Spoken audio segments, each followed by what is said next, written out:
Hey, this is I almost said my real name.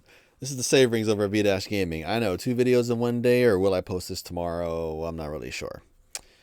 There was a couple things that I wanted to cover in my last video. To see when videos are posted, check me out on Twitter and on the Steam group V-Gaming. If you want to get updates like this, where I sometimes post it. I should get better at that. I should also be making some shorts because that drives traffic. But anyway, there was a couple posts that I wanted to cover that I forgot to in my last one, so I'll do it here and now. And maybe I can stress this out, and this could be a video for the next day.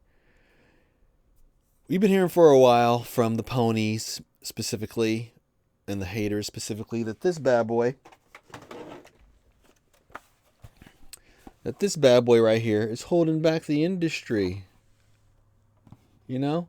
It's holding back the industry. Even though they still make games for the X-Bone and for the base PS4. I call it the PS4. This bad boy, which is just a newer, more power efficient PS4 Pro. That's what this is. This is a PS4 Pro, just newer, with newer parts in it. Newer AMD parts in it. And it's a little bit more basic, but this is basically on the power level of a PS4 Pro.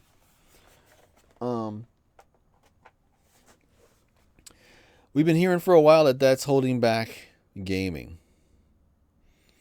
If you look at it compared to the average PC on the Steam hardware survey, the average PC on Steam hardware server right now is slightly ahead of that. And that's only changed in the last couple months. If you looked like 4 or 5 or 6 months ago, it was pretty much even keel. As far as your base PC on Steam and your Xbox Series S. Well, as it turns out, one of the developers of the critically acclaimed Game of the Year nominee, probably Kingdom Come 2 Deliverance. If I wasn't such a broke boy, I probably would have got this game. I should go back and play the first one, though, huh? But one of the developers was on Iron Lord's podcast. I don't want to get his name right. Tobias Stolzville, PR manager for Warhorse, mentioned this during his interview. A significant surprise is Kingdom Come 2 delivers optimization across all platforms. If you haven't watched the Digital Foundry video of it yet, they do a pretty good job breaking it down. It is a very nice optimized game, and it'll only get better over time, just like the first one did. Many held across all platforms. Many held reservations given the technical state of the first game. Yeah, it was a little rough, but it got better over time. Warhorse Studios has delivered on performance. The secret to this optimization is reportedly the Xbox Series S. Tobias Stolzville, forgive me if I'm slaughtering his name, PR manager for Warhorse, development company, the developers behind Kingdom Come Deliverance 2, mentioned during his interview during the Iron Lord podcast. He shared that optimization for the Xbox Series X actually improved performance on all platforms. The sharpening of the game under the Xbox Series S helped a lot in the case of other platforms, he said. The Series S is the least powerful of the new generation consoles. Developing for it necessitates hyper efficiency, smart compromises, and maximizing hardware performance. This optimization approach benefits all platforms. Stolzville elaborated. In the case of older platforms, you can focus only on them or resort to the tricks that were used for the Xbox Series SX, so that the game starts more smoothly. It does not imply that these versions will look worse than they might. They start working better outright. This approach appears effective. PC Gamer noted the PC version's excellent optimization and smooth performance on diverse hardware. It's Alex, was raving about the performance on this, and he said that this game is probably a standard moving forward, should be a standard moving forward as far as optimization goes on larger games like this, especially open world games. Warhorse Studios deserve recognition for this clever strategy, ensuring smooth performance across the board. The Xbox Series X has become an unexpected contributor to PC and PS5 optimization. I've been saying this from the beginning. It's all about these developers, man. They want to make their games these cinematic 30 FPS games so they look good in screenshots because they're constantly trying to flex for their own peers, and they're constantly trying to make shit that looks good in screenshots only. And they're trying to audition and put in their portfolio for their next job. There's no reason on earth any game should be running less than 60 FPS. And if you're sacrificing that 60 FPS for visuals, you're doing it wrong. Games could stop looking as good as they did in the last gen. Xbox One, PS4, the Pascal GPUs. Games could stop looking any better than that moving forward. As long as, your other little tricks and stuff of the trade, like you want to add in your ray tracing, you want to make sure everything's running at 60, all that. But as far as like the actual graphics of games, it looks totally fine. Flight Simulator, you don't really have to go really past that. Stuff like that. Like you don't really have to really, as good as VR looked last gen. Yeah, overall VR could probably get a bump, but that'll come in time too as you get better hardware. But as far as graphics and stuff go, graphics like The Last of Us, or like what was another graphically impressive game back then? Just pick one. The Wolfenstein games back then, or Doom 2016. If the games never looked any better than those games, Final Fantasy 16, Final Fantasy 15. Yeah, if games never looked any better than those games, that's totally fine.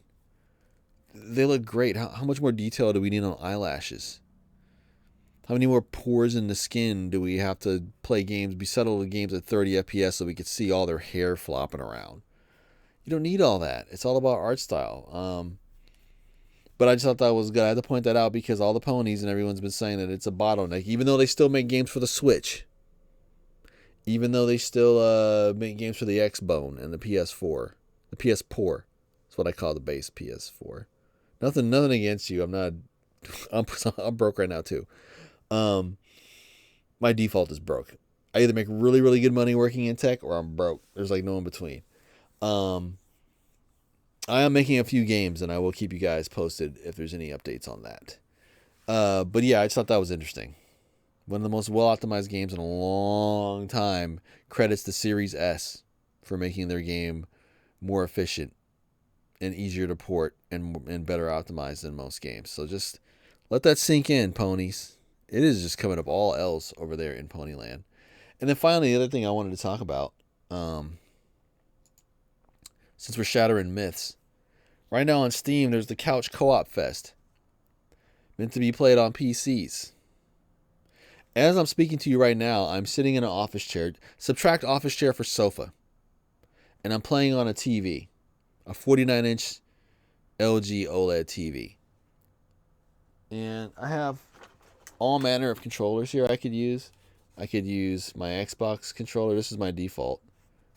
Did I take the batteries out of here? Yeah, I took the batteries out of here, so it's not all jacked up. I have, within arm's reach, I have a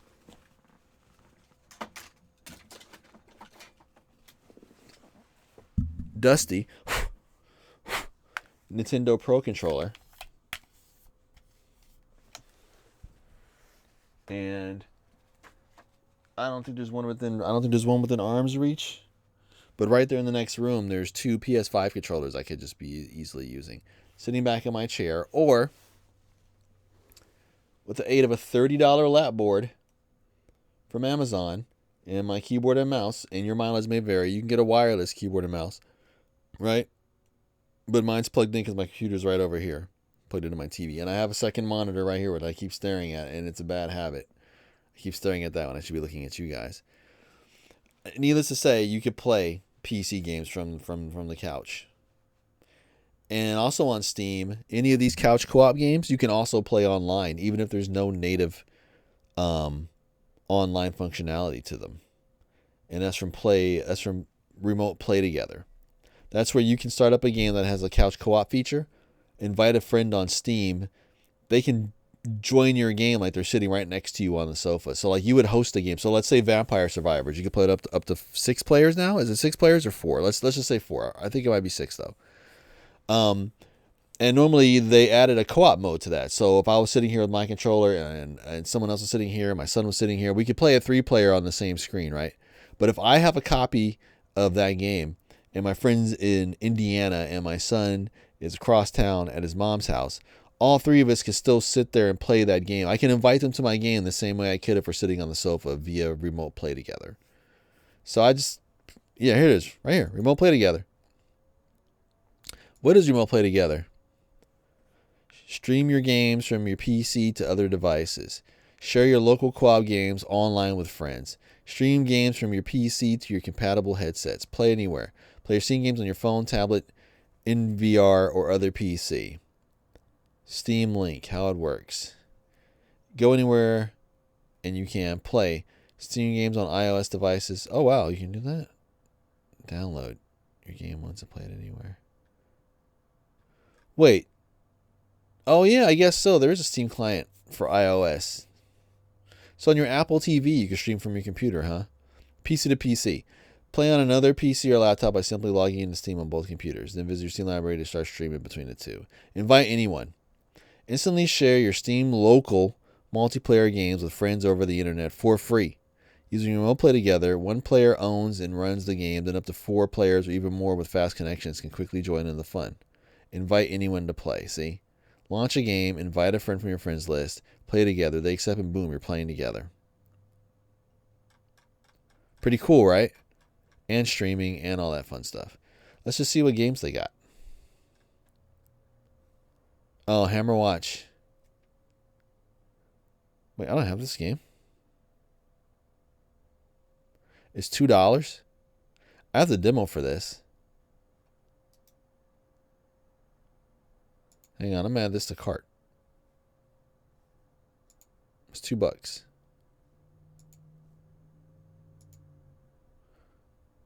Oh, wait, there's Hammer Watch, and then there's Heroes of Hammer Watch. Right? Is that the same game? So, wait, there's Hammer Watch. Is there Heroes of Hammer Watch? And then Heroes of Hammer Watch 2. Yeah, see, there's Heroes of Hammer Watch. It's on sale. Okay, a different game. So this is the predecessor. So, right, Cracked Shell. Cracked Shell, okay. I didn't know there was 3. We're going to reset this one. Okay. So we got, is this Deer Horse Chicken or whatever it's called? Singularity, Grim Dawn, great game. Do I have this? No, it's only on my wish list. I don't own this game? Okay. Resident Evil 6, Call of Duty Black Ops, claim your free point shop items. Heck yeah.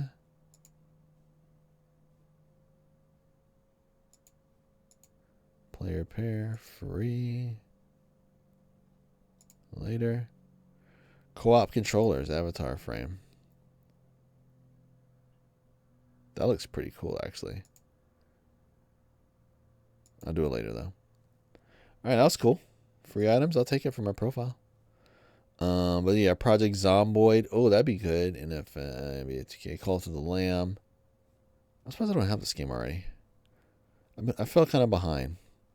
And then I let my Humble Bundle. Guilty Gear Strive is $20. Too bad I'm broke. 2K. Look at all these mixed games. Oh, Baroni. I do own this game. Barony. Divinity 2, Original Sin.